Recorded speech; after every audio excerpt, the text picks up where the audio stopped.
Hello friend, তোমরা সবাই কেমন আছো? চলে এলাম তোমাদের সাথে একটা নিউ ব্লগ নিয়ে। আর আজকের ব্লগটা পুরো সাথে থাকো আর দেখতে থাকো। দেখতেই পারছো আমি প্রথমে কিন্তু একদম বসিয়ে দিয়েছি আলু সেদ্ধ করতে, আর এদিকে চাল কিন্তু ভিজিয়ে দিয়েছি। তো তোমাদের কিছু সাথে আজকে একটা কিছু শেয়ার করব। আর এই দেখো এখানে আছে চিকেন, বড় বড় লেগ পিস কিন্তু, হ্যাঁ। তো আর এখানে ব্লেন্ডারে নিয়ে নিয়েছি পেঁয়াজ কুচি, আদা কুচি, কাঁচা লঙ্কা, রসুন, দেখতেই পাচ্ছো, আর টমেটোর কুচি। তো চলো পুরো রেসিপিটা শেয়ার করছি তোমাদের সাথে থাকো, দেখতে থাকো। তো আমি এগুলোকে একসাথে পেস্ট করে নিচ্ছি। আর এগুলোকে পেস্ট করার পর চিকেনগুলোকে আমি সার্ভ করে রেখে দিয়েছিলাম, আর চিকেনের ওপর পুরো পেস্টটা দিয়ে এবার আমি চিকেনটাকে একটু ম্যারিনেট করে দিচ্ছি। তো কি করছি একটু আইডিয়া করতে পেরেছো? না করতে পারলে চলো আমি বলে দিচ্ছি। আজকে বানাবো একটা নতুন স্টাইলে বিরিয়ানি। আর তার জন্য কড়াই গরম করে প্রথমে কড়াইতে তেল দিয়ে দিয়েছি, আর তেল গরম হওয়ার সাথে সাথে কড়াইতে দিয়ে দিয়েছি পেঁয়াজগুলোকে লাল লাল করে ভেজে দিলাম।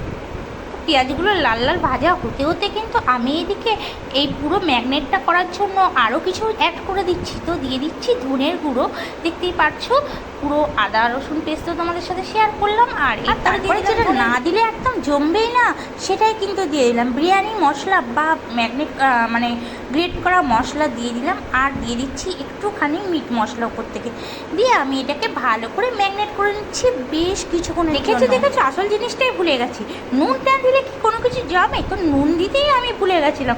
বলো তো এত বড় ভুল আমার কি করে হয়ে গেল। যাই হোক, মনে পড়ে গেছিলো ভাগ্যিস, তাই না হলে নুন ছাড়াই আজকে আলু ভাতে বিরিয়ানি রান্না হয়ে যেত। এর জন্য কিন্তু আমি মনে করে তারপরে নুনটা আর হলুদটাও অ্যাড করে দিয়ে দিলাম।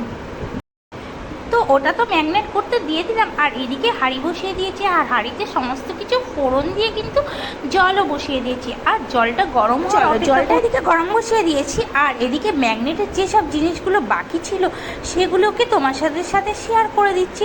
তো একবারে যেহেতু কষিয়ে করবো, তো সমস্ত কিছু একসাথেই কিন্তু দিয়ে দিচ্ছি। তার জন্য দিয়ে দিলাম গোলাপ জল। তো ম্যাগনেট কিন্তু এখনও পুরো হয়নি, তোমরা ভেবো না। তার জন্য একটু একটু করে গোলাপ জল, মিঠা আতর, কেওড়া জল সমস্ত কিছু কিন্তু আমি এখানে অ্যাড করে নিচ্ছি। জাস্ট শেষবার এবার চলে এসেছে ওদেরকে একটু দলাই মলাই করার সময়। সমস্ত কিছু দেওয়ার পরে ওদেরকে আচ্ছা করে কিন্তু এবার একটু দলাই মলাই করে নিচ্ছি। দেখতেই পারছো যতক্ষণ পারছি ওদেরকে খুব ভালো করে কিন্তু দলাই মলাই আমি করে নিচ্ছি। তো দলাই মলাই করতে করতে কিন্তু ওদের একটু একসময় একদম কিন্তু সব কিছু নরম তুলতুলে হয়ে গেছে। আর বেশিক্ষণ ওদেরকে দলাই মলাই করছি না, ডাইরেক্ট কিন্তু এবার বসিয়ে দিচ্ছি উনানে। তো অনেকক্ষণ ধরেই করে নিয়েছিলাম, তারপরে বসিয়ে দিলাম উনানে। আর আমার উনানে বসাতে বসাতে অর্ধেক তো হাতেই রান্না হয়ে গেছিলো। তো আর কি বেশিক্ষণের টাইম লাগে বলো? তো বসাতে যেই না বসানো ওই না সার, আর রেডিও হয়ে গেল ঝটপট কষাটা। তো তোমরা কে কীভাবে বিরিয়ানির চিকেনটা কষা রেডি করো আমাকে অবশ্যই কমেন্ট করে জানিও। আমি কিন্তু এইভাবেই করি। তো তোমাদের কমেন্টের অপেক্ষায় রইব। তোমাদের সাথে কথা বলতে বলতে আমার চিকেন কষাটা রেডি হয়ে গেছে, আর এদিকে ভাতটাও কিন্তু হয়ে গেছে। চলো জাস্ট এবার চার দেবর পালা আর খাবার পালা। তার জন্য প্রথমে দেখতেই পাচ্ছ বেরেস্তাটা দিয়ে দিচ্ছি একটুখানি কালার দিয়ে, তারপরে বেরেস্তাটা দিয়ে দিচ্ছি। আর তোমরা তো সবাই জানো চারটা কীভাবে দিতে হয়, তবুও তোমাদের সাথে পুরোটা শেয়ার করে দিচ্ছি। আর একটু দিয়ে দিচ্ছি মশলা।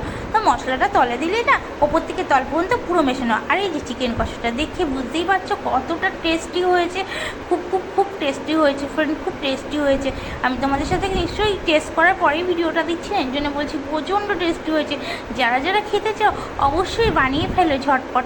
আর রেসিপিটা কেমন হলো বানানোর পর আমাকে অবশ্যই কিন্তু সাজেস্ট করো। আজকে ভিডিওটা বেশি দূর নিয়ে যাচ্ছি না তোমাদের সাথে, বাস এইটুকুনি। তৈরি থেকে তোমরা আমার সাথে ছিলে, আর না খেয়ে যদি চলে যায় কেমন লাগবে বলো তো? তো এর জন্য তোমাদের যদি না দেখায় আমার রান্নাটা কেমন হয়েছে তাহলে কি ভালো লাগে?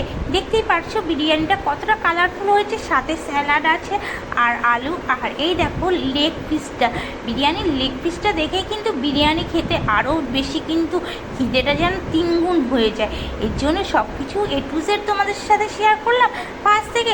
আর লাস্টের খাওয়াটা যদি না দেখায় ফ্রেন্ডরা আমাকে খুবই খারাপ ভাববে, এই জন্য লাস্টটাও তোমাদেরকে শেয়ার করে দিলাম।